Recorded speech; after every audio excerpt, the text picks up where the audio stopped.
त्योहारी सीजन के बाद फूलों के बाजार में भारी मंदी देखने को मिल रही है। आपूर्ति अधिक होने के बावजूद ग्राहक कम होने से किसान और फूल व्यापारी दोनों परेशान हैं।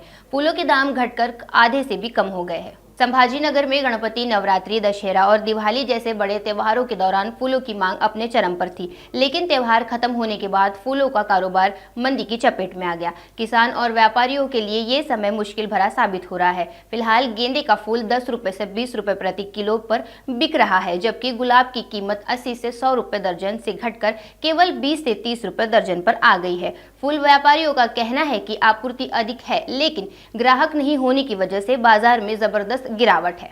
झेंडूबद्दल बोलत आहे तर झेंडूचे खूप आज सध्या तर खूप भाव उतरलेले आहे। अगोदर चांगले 50-60 रुपये किलोने विकत होता झेंडू, आता फक्त तो 10 आणि 20 रुपये किलोने विकतोय।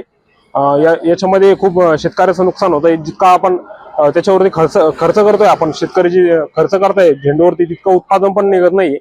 तर माझं फक्त इतकं म्हणणं आहे की एवढे कमी होण्याचे भाव म्हणजे सध्या आता लगन सराई खूप कमी झाले, आणखीन म्हणजे दुसऱ्या फुलांमुळे याला भाव कमी भेटतोय।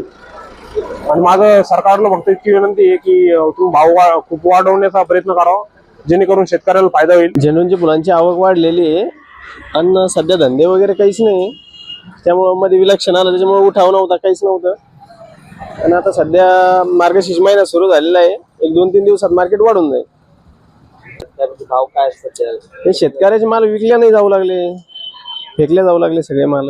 आवक वाढलेली आहे, काय भाव सध्या 10-15 रुपये किलो विकू लागले। जे फुलं 60-70 रुपये किलो विकत होते, ते आज 10-15 रुपये किलो विकू लागले।